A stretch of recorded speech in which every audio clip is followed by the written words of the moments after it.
Good morning, student. I am Gopi Kumar Srivastav, and this is class 11 of accounts. And in this video, we are going to discuss the same topic, the journal entry. In the previous video, I am going to discuss the various types of journal entry. Now I am discussing the more types of journal entry. So, journal entry बहुत तरह का होता है, बहुत सारे entry हैं और सभी एंट्री को मैं आपको टाइप के अनुसार बताया था कि कितने तरह का जो टाइप्स होते हैं जर्नल एंट्री का। उसी प्रकार से आज भी हम लोग कुछ टाइप्स और देखेंगे जर्नल एंट्री का। जर्नल एंट्री का मिनिमम जो है आप कह सकते हैं 50 ऐसा टाइप है क्वेश्चन का, जिसको आप अगर बना लेते हैं तो आपका क्वेश्चन जो होता है या अकाउंट्स का जो बेस होता है वो बहुत ही मजबूत हो जाता है। तो आपको ये जरूरी है कि आप क्वेश्चंस को ध्यान से पढ़ें और बनाएं। और उसके लिए जब भी आप बुक का डायरेक्ट अगर बुक को बनाते हैं तो आपको थोड़ा दिक्कत का सामना करना पड़ेगा, बट अगर आप टाइप बाय टाइप क्वेश्चन को समझते हैं तो क्वेश्चन बहुत ही इजी हो जाता है। तो चलिए क्वेश्चन को टाइप बाय टाइप समझते हैं। सो देखिए question number 1, goods sold to Raman rupees 50,000। मान लीजिए गुड्स सोल्ड किए रमन को 50,000 का। 50,000 का गुड्स अगर बेचेंगे तो इस टाइप का क्वेश्चन जो है मैंने प्रीवियस वीडियो में आपको बता चुका हूं। अब मैं आपको इसे तो बताऊंगा पर धीरे धीरे लेवल को आगे बढ़ाते जाएंगे और टाइप को बताते जाएंगे। गुड्स को बेच रहे हैं, किसको बेच रहे हैं? रमन को। तो सोल्ड का मतलब क्या होता है? सेल्स जा रहा है, सेल्स को आप क्रेडिट कर देंगे क्योंकि सेल्स जा रहा है। और रमन यहाँ पे डेबिट हो जाएगा क्योंकि डेबिट द रिसीवर, ये जो सेल हम कर रहे हैं गुड्स को वो किसको कर रहे हैं? रमन को कर रहे हैं। रिसीव कौन कर रहा है? तो रमन कर रहा है। तो जो भी रिसीव करता है हम उसे डेबिट द रिसीवर कहते हैं अकॉर्डिंग टू पर्सनल अकाउंट। तो being goods sold to Raman, कि हमने गुड्स बेच दिया, किसको बेच दिया? रमन को गुड्स बेच दिया। और ये ट्रांजैक्शन बिल्कुल क्रेडिट ट्रांजैक्शन है, मतलब आपने उधारी में बेचा। तो जब भी उधारी बेचते हैं ऑन क्रेडिट लिखे न लिखे वो उधारी ट्रांजैक्शन कहलाता है, क्रेडिट सेल्स कहलाता है। अगला क्वेश्चन अगर दे देगा तो इस प्रकार से देगा, goods return from Raman. Goods return from Raman. मान लीजिए रमन 5,000 का गुड्स वापस कर दे, जैसे कि आप रमन को गुड्स बेचे 50,000 रुपए का, उसका आपने एंट्री मार दिया। और जो गुड्स बेचे मान लीजिए उसमें किसी तरह का डिफॉल्ट है तो रमन आपको वापस कर सकता है गुड्स। तो जो सेल्स जा रहा था पहले वो सेल्स आने लगेगा। तो जब सेल्स जाता है तो वो क्रेडिट होता है, और जब वापस आएगा रिटर्न फ्रॉम रमन, गुड्स वापस आने लगेगा। बेचे तो सेल्स चला गया, खरीदेंगे या वापस करेगा तो वापस आ रहा है। तो सेल्स हमारा यहाँ पे सेल्स ना निकालकर सेल्स रिटर्न हो जाएगा। जाएगा तो क्रेडिट हो जाएगा, आएगा तो क्या हो जाएगा? डेबिट हो जाएगा, क्योंकि वो गुड्स वापस आ रहा है। याद रखिएगा, जब भी जाएगा तो क्रेडिट, आएगा तो डेबिट। और ये भेजे थे हम रमन को, तो रमन ही हमको वापस कर रहा है, तो नीचे भी रमन होगा क्योंकि आपने बेचा था रमन को, तो रमन ही आपको वापस करेगा। 5,000 रुपए का ये गुड्स आपको वापस कर दिया। बिंग में नरेशन में क्या लिखेंगे? Bing goods return from Raman, कि रमन ने आपको गुड्स रिटर्न कर दिया। ठीक है, तो यहां गुड्स रिटर्न का स्पेलिंग आप अच्छे से लिख सकते हैं, रिटर्न फ्रॉम रमन। तो यहां पे गुड्स रिटर्न फ्रॉम रमन हो गया है, आप इसको देख सकते हैं। अब उसके बाद ये तो नॉर्मल क्वेश्चन है कि सेल्स करेंगे तो क्रेडिट होगा, सेल्स रिटर्न होगा तो डेबिट होगा। बट कभी कल क्या होगा? कभी कल एक और क्वेश्चन आपसे पूछा जाएगा जिसमें आपसे थोड़ा सा लेवल को बढ़ाया जाएगा क्वेश्चन का। उस क्वेश्चन में आपको क्वेश्चन ये दिया जाएगा कि जैसे आप यहाँ देख सकते हैं क्वेश्चन नंबर 3 आपका ये देगा। इसे मैं देख लेता हूँ कि आपको दिखाई दे रहा है या नहीं दे रहा है। चलिए, दे रहा है। क्वेश्चन नंबर 3 में ये देगा कि रिसीव्ड फ्रॉम रमन रुपीज 42,000। या 43,000 आप रमन से रिसीव कर रहे हैं। ऐसा एक क्वेश्चन नंबर 3 देगा, पहले क्वेश्चन नंबर 1 देगा, फिर क्वेश्चन नंबर 2 देगा, फिर क्वेश्चन नंबर 3 देगा। ये तीनों क्वेश्चन एक दूसरे से अटैच है, लिंक है। तो हमें यहाँ समझना पड़ेगा कि अगर सेल करेंगे तो सेल्स क्रेडिट हो जाएगा, सेल्स रिटर्न करेंगे तो सेल्स रिटर्न डेबिट हो जाएगा। और अगर हम सेल कर रहे हैं, उधारी बेच रहे हैं रमन को, तो रमन हमको पैसा भी देगा। तो यहाँ पे हम पैसा रिसीव कर रहे हैं, पर हम पैसा देखिए कितना रिसीव कर रहे हैं, 43,000। अगर आप जब ध्यान देंगे तो बेचे थे 50,000 का, जब देख लीजिए बेचे थे 50,000 का, वापस कर दिया 5,000 का, 5,000 को वापस कर दिया, तो बचेगा कितना, 45,000 बचेगा। 45,000 मतलब हमको रमन से 45,000 लेना है, पर रमन हमको दे कितना रहा है, 43,000। साथ में यहाँ ये भी लिख देगा, receive from Raman 43,000 in full settlement, full settlement of his account, of his account. मतलब रमन क्या कर रहा है, रमन क्या कर रहा है, अपना अकाउंट को क्लोज करने के लिए, अपना अकाउंट को क्लोज करने के लिए हमें 43,000 दे रहा है। हमें लेना है उसे 45,000, दे कितना रहा है, 43,000। और यहां लिखा है एक बड़ी इंपॉर्टेंट वर्ड, फुल सेटलमेंट। देखिएगा, समझिएगा यहाँ पे हो क्या रहा है। बच्चा को यही चीज समझ में नहीं आता कि आखिर हुआ क्यों, वही समझना है। पहले सेल्स की 50,000 रुपए का, फिर गुड्स वापस आ गया 5,000 का। जब सेल्स 50,000 रुपए की, 5,000 रुपए गुड्स आ गया, तो बिल कितना का बचा है, बिल डेफिनेटली 45,000 बचा है। और हमें रमन से 45,000 ही अब पाते हैं, पर हमको रमन दे रहा है 43,000। और यहाँ लिखा है फुल सेटलमेंट। अब यहाँ फुल सेटलमेंट का ये मतलब हो गया कि हम पाते हैं 45,000 पर दे रहा है 43,000, और हम मान भी रहे हैं कि चलो कोई बात नहीं, 43,000 दे दो, 43,000 क्या करो, दे दो, कोई दिक्कत नहीं है। और यहाँ फुल सेटलमेंट मतलब ये हुआ कि हमने 2,000 रुपया उसको छूट दे दिया कि जाओ कोई बात नहीं, तुम हमारा रेगुलर ग्राहक हो, हम तुमको 2,000 का छूट देंगे। कब 2,000 का छूट मिलेगा, कब डिस्काउंट मिलेगा, मतलब यहाँ डिस्काउंट दिया जा रहा है हम लोग द्वारा, किसको दिया जा रहा है, रमन को दिया जा रहा है। तभी डिस्काउंट देंगे जब यहाँ पे फुल सेटलमेंट लिखा रहेगा तब। तो याद रखिएगा, इस क्वेश्चन को हम लोग किस प्रकार से फिर बनाएंगे, तो ध्यान देगा।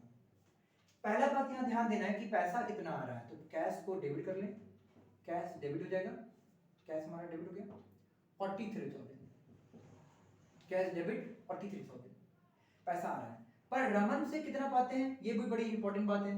तो रमन से हम 45,000 पाते हैं, 45,000 मैंने आपको बताया था। Sales minus sales return, sales minus sales return आपको याद नहीं है तो आप हमेशा याद रखिएगा, आपने जितना भी सेल्स किया, मैंने 50,000 सेल्स किया, उसमें आप रिटर्न को माइनस कर देखिए कितना रिटर्न आ गया है, तो घट के 45,000 आएगा। तो जो 45,000 आएगा वही बिल बनेगा रमन के नाम पे, पर रमन हमको दे कितना रहा है, 43,000। बीच का डिफरेंट देखिए जरा ध्यान से, डेबिट क्रेडिट हमेशा बराबर होना चाहिए, डेबिट क्रेडिट हमेशा बराबर है, बराबर नहीं है। कितना का अंतर है, तो 2,000 का अंतर है। इसका मतलब कि हमने डिस्काउंट दे दिया रमन को, डिस्काउंट प्रोवाइड कर दिया, जिसको हम लोग डिस्काउंट अलाउ बोलेंगे, डिस्काउंट अलाउ अकाउंट।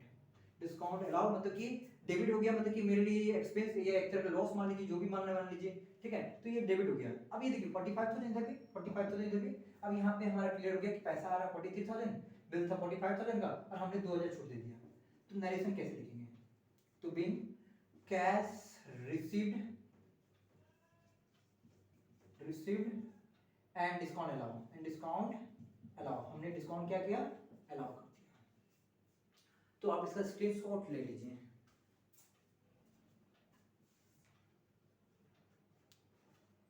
तो इस प्रकार से हमारा जो क्वेश्चन है ये बनता है कि सेल्स की, सेल्स रिटर्न हुआ और पैसा रिसीव किए। पैसा रिसीव हमेशा जो मेन बिल होगा उससे कम ही आएगा, और जब भी कम आएगा तो डेफिनेटली आप डिस्काउंट दे रहे हैं। पर याद रखिएगा, जब सेल करेंगे तभी आप डिस्काउंट देंगे जब पैसा आने वाला होगा, पर जब पैसा जाएगा तो वहां पे डिस्काउंट रिसीव हो जाता है। जैसे कि मैं आपको बताना चाहता हूं कि एक और क्वेश्चन की ओर चलते हैं, इसके अपोजिट क्वेश्चन पे। ये टाइप 1 ही मान लीजिए या कोई भी टाइप मान लीजिए, इसको ठीक ना, हर तरह के टाइप को ध्यान देना है। जैसे क्वेश्चन अगर हम लिख दें इसको मिटाकर, ठीक है, तो ध्यान दीजिएगा, अगर हम क्वेश्चन लिख दें goods purchase, question number 1, goods purchase from Ram, कि मान लीजिए राम से अगर हम गुड्स परचेज कर रहे हैं 1 लाख रुपए का, 1 लाख का गुड्स क्या कर रहे हैं, परचेज कर रहे हैं, तो इसका एंट्री क्या होगा, तो यहाँ होगा purchase account debit to Ram account. हम सबको पता है कि सेल्स क्रेडिट होता है, परचेज डेबिट होता है, नाम अपोजिट चल जाएगा। तो ये 1 लाख हो गया, ये भी 1 लाख हो गया। बिंग हो जाएगा, क्या हो जाएगा बिंग? गुड्स परचेज, गुड्स को परचेज कर रहे हैं, फ्रॉम किससे कर रहे हैं? तो राम से कर रहे हैं, ठीक है। अब इसका अपोजिट क्वेश्चन क्या रहेगा? एक और क्वेश्चन कि गुड्स को अगर हम राम से परचेज कर सकते हैं, अगर हम राम से गुड्स परचेज कर रहे हैं और किसी तरह का डिफॉल्ट आ गया तो हम उसको गुड्स रिटर्न भी कर सकते हैं। तो गुड्स रिटर्न टू राम, मान लीजिए कि 5,000 का गुड्स हमने वापस कर दिया, हो सकता है अगर हम राम से उधारी में गुड्स खरीद रहे हैं 1 लाख रुपए तो उसका एंट्री ये है, और अगर हमको लगे कि हम जो भी गुड्स खरीदे उसमें 5,000 का गुड्स जो है डिफॉल्ट है, खराब है, तो हम उसको वापस भी कर सकते हैं। तो अगर हम वापस करेंगे तो उसका एंट्री क्या होगा? तो उसका एंट्री होगा गुड्स रिटर्न टू राम, ठीक है। तो ये आपका क्वेश्चन हो गया। और एंट्री क्या हो जाएगा देखिए ध्यान से, परचेज अगर डेबिट है तो यहाँ पे तो हम गुड्स रिटर्न कर रहे हैं, देखिए जब गुड्स आता है तो परचेज होता है और जाएगा तो क्या होगा? परचेज को क्रेडिट कर देंगे और साथ में हम वहां पे रिटर्न भी लिख देंगे, purchase return account, purchase return account. किसको रिटर्न कर रहे हैं? तो आप यहाँ मेंशन कर देते हैं कि राम को ही रिटर्न कर रहे हैं 5,000 रुपया। बिल में आप देख सकते हैं यहाँ पे goods return to Ram, return to Ram. तो याद रखिएगा परचेज डेबिट है तो सेल्स परचेज रिटर्न क्रेडिट हो जाएगा, सेल्स क्रेडिट है तो सेल्स रिटर्न डेबिट हो जाएगा, एकदम अपोजिट क्वेश्चन। बट यहाँ पे आगे क्या होगा? जैसे इसका एक पेज था, इसका भी एक पेज चलते हैं, आगे समझते हैं। परचेज हो गया, परचेज रिटर्न हो गया। तो अगर ध्यान देंगे आप तो हमने परचेज किया है 1 लाख का, जिसमें मैंने 5,000 का गुड्स वापस कर दिया है, तो बिल कितना का बचेगा? 95,000 का। मतलब हमें सिर्फ 95,000 वापस करना है, क्योंकि हमने जितना भी परचेज किया उसमें 5,000 तो वापस ही कर दिए। परचेज डेबिट है तो परचेज रिटर्न क्रेडिट है, मतलब ये 1 लाख में 5,000 घट चुका है और हमें सिर्फ 95,000 दे रहा है। बट अगर क्वेश्चन में ऐसा लिखा रहा है, क्वेश्चन नंबर 3 में कैश पेड टू राम, कि हम राम को पेड कर रहे हैं ₹93,000 in full settlement, full settlement of his account, ऐसा लिखा रहेगा। अब देखिए हमको देना कितना है राम को? 95,000, पर हम यहाँ पे कितना दे रहे हैं? 93,000, करेक्ट। ध्यान देगा, देना है 95,000, मेन बिल नेट बिल निकल रहा है, पर दे रहे हैं 93,000, तो इसका एंट्री क्या होगा? इस पे जरा ध्यान देंगे, कैश पेड कर रहे हैं तो कैश क्रेडिट हो जाएगा, कैश को क्रेडिट करते हैं कि कैश हमारा क्रेडिट हो गया। पैसा किसको दे रहे हैं? तो राम को दे रहे हैं। राम के नाम पे कितना नेट बैलेंस निकल रहा है? तो 95,000 निकल रहा है। दे कितना रहे हैं? 93,000 दे रहे हैं, करेक्ट। देखिए ध्यान से, राम को देना 95,000, पैसा कितना दे रहे हैं? 93,000। अच्छा, डिफरेंट किधर निकल रहा है? डेबिट में क्रेडिट में कमी किधर है? तो क्रेडिट में कमी कितना कमी है? 2,000, तो वो डिस्काउंट रिसीव हो जाता है।